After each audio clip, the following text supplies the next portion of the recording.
I've been wondering for months what iPhone 17 lineup could look like. We've seen a lot of rumors and leaks about the iPhone 17 Pro and the new family member iPhone 17 Air. And I gotta say, this time the difference between the Pro iPhones and the regular iPhones is gonna be even wider than what you think. The first big change for the iPhone 17 Pros is gonna be the camera design and the cameras itself.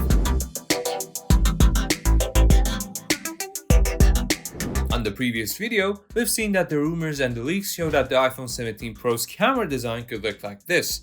And it's the ugliest thing I've ever seen in my life. Now thankfully Apple's gonna keep the same camera design for the iPhone 17 Pro, but within a small change which is very effective.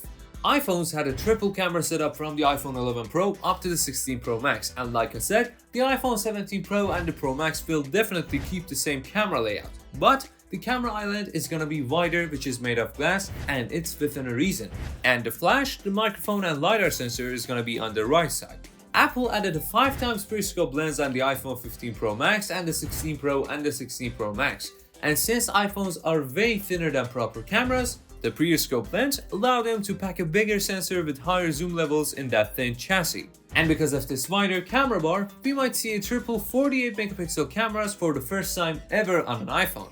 Now you might be thinking that what does this 48 megapixel camera does on the 5x telephoto? I mean, we already got pretty good zoom, right? It does exactly the same job as your main camera on your iPhone. For example, the iPhone 16e came with a single 48 megapixel camera on the back. This 48 megapixel camera on the back of the phone allows you to zoom up to 2 times without losing the details. Now imagine the same chemistry for the 5x telephoto. This means that we could get 10 times zoom with the quality and the details of a dedicated zoom lens, which is pretty cool. Now everybody is talking about this on every social media, and if it does happen, we might see a proper competitor for the S25 Ultra in terms of zoom.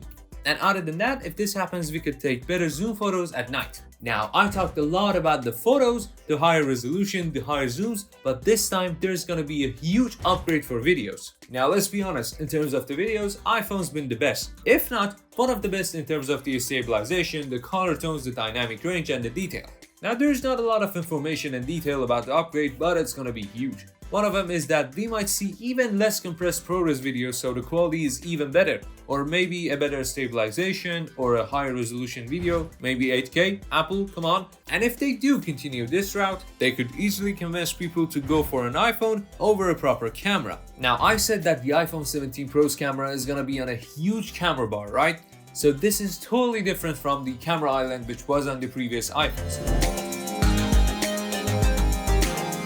Now, according to the rumors, that is the only part of your new iPhone which is gonna be made of glass, apart from the screen obviously, and the rest of the phone is gonna be made of aluminum. And the thing is that it got a unibody structure. This means that the frame blends to the back of the phone and the screen just attaches to the body. Now, you know, this is pretty weird because Apple was flexing about titanium ever since they started using it on their iPhones, because it's lighter, more durable, and more classy maybe?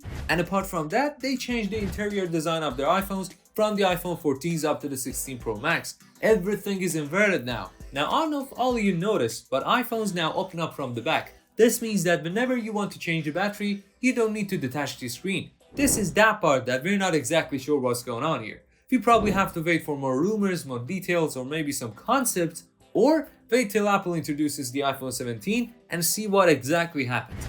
Now, of course, this kind of a design is probably more durable than the glass, but isn't it gonna interfere with the MagSafe and the wireless charging? I mean, this is exactly the reason that iPads don't have wireless charging, right? Or maybe they're gonna use those pins to connect your phone to the wireless charging, the accessories, and other things. This is the exact chemistry that Apple is using for your iPad to connect to your Magic Keyboard.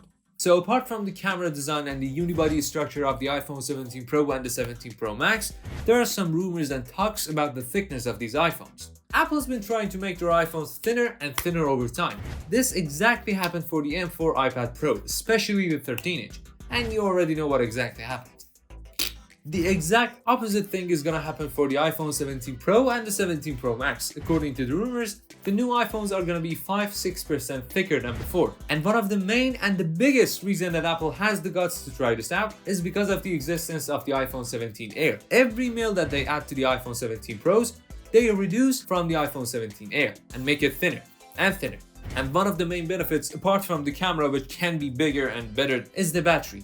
Apple could use a better and bigger battery on their Pro iPhones. This exact thing happened for the iPhone 16e, which has a better battery than the iPhone 16. That battery is really important and crucial here, because other Android flagships are now using a 6000 mAh silicon carbide battery, which allow you to use your phone not 1 but 2 days without any problems, and they also charge faster as well.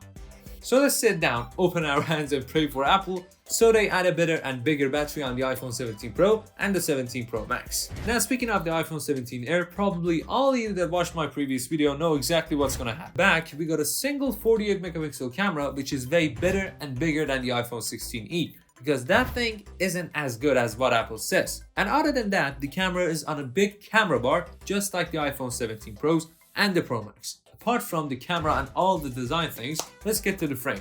Are we getting titanium? Probably not. We're gonna see aluminum unless Apple comes with a $1,000 price tag, which they might do. According to some rumors, details and some concepts, Apple might squeeze that useless camera control button and fit it to the frame of this phone, but nobody's gonna use it, let's be honest. Let's just forget about it. But since it's a super thin smartphone, we're not gonna see a SIM tray, so you only have the option to use eSIM or use Wi-Fi. And other than that, some rumors that said we might just get one speaker only on the earpiece. I mean, I know this is gonna be the thinnest smartphone Apple ever made, but the M4 iPad Pro is the thinnest iPad Apple ever made. And it also got some speakers which is the best among all the tablets which are available in this world. And if it does happen, it's super weird and just for cost reduction. The same thing happened for iPhone 7. They removed the headphone jack, but the part was filled with plastic. Nothing else. So apart from the thinner iPhone 17 Air and the thicker iPhone 17 Pro Max, it's time to talk about the displays. And I gotta say, it's the exact same display on the iPhone 16 Pro Max or even the 15 Pro Max apart from the size. The only difference that you're gonna see is just for the brightness, which is gonna be a little bit bright or it's gonna be thinner.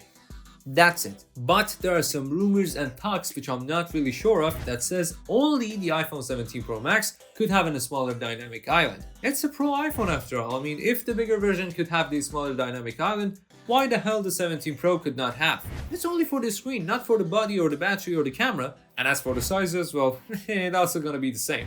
The iPhone 17 Pro is coming at 6.3 inches and the 17 Pro Max or the Ultra is coming at 6.9. Nice. We obviously know that the iPhone 17 lineup is coming with the Apple's A19 and the A19 Pro chip. But my focus isn't about the processor. It's gonna be faster, more powerful. Yes, it's still 3 nanometers, but my focus here is about the RAM, which is gonna be 12 gigabytes instead of 8, and it's for the sake of AI, the Apple Not So Intelligence. Now, the only reason for the increase of the amount of RAM is, you guessed it, Siri, the Siri 2.0, which is gonna be introduced on iOS 19, and it's probably coming at 19.4 or 0.5, 2026. Yes, Apple is playing a game right now. 12 gigabytes of RAM is gonna be only available for the iPhone 17 Pro and the 17 Pro Max. So if your main reason for upgrading to the 17 lineup, especially for the regular model, is because of the AI and the Apple Intelligence, go for the iPhone 16 or even better, go for the 15 Pro, which is way better than these two phones. So here's my question. If you're getting a phone which is faster than before with better processor and more amount of RAM that lets you to run some heavy AI stuff, how exactly your iPhone 17 Pro Max is gonna stay cool? Which takes us to the cooling part. So this year, according to the rumors, Apple's gonna use a vapor chamber for the first time ever on an iPhone. Always the first time ever on an iPhone. Which uses a liquid solution to cool down the phone and it spreads the heat over a larger part of the chassis. This means that if you play some heavy games or do some AI processes, your phone will only get warm. That's amazing because iPhones get hot. And other than that, it helps your phone to stay cool when you're charging it, because charging produces heat so much. So apart from the Pro iPhones, which always get the best features every year, the regular iPhones are getting some decent features too. For example, the first one is the new selfie camera, which is gonna be 24 megapixels instead of 12, which is pretty good. And other than that, we're gonna see more Apple-made components just like what we saw on the iPhone 16e. We're gonna see an Apple-made Wi-Fi and Bluetooth chip to help to reduce the power consumption while giving you a better performance. And one of the features which is finally coming to the regular iPhones is the ProMotion. We're finally seeing a 120Hz display on a regular iPhone, the iPhone 17 and the 17. So I don't know, some decent features are coming to the new iPhones, but this amount of greatness also comes with a price. So for several years, there's been some rumors that Apple might increase the price of their iPhones, especially the Pros, but that never happened. The iPhone X from 6-7 years ago started at $999, all the way up to the 16 Pro, and this year we might see that the 17 Pro starts at $1099, which is $100 more. Okay, so I talked about all the leaks and the information about the iPhone 17 and especially the 17 Pro. From the new camera design and the whole unibody structure, the more amount of RAM, a better battery, and a better performance, and the thinnest and the lightest iPhone ever made by Apple, which is called the iPhone 17 Air. And I hope you enjoyed it, and if you did, please consider subscribing to the channel and like the video because that helps me a lot. And maybe write down your thoughts about these phones in the comments and I will answer to all of them. As always, this is ByteForge and see you in the next one.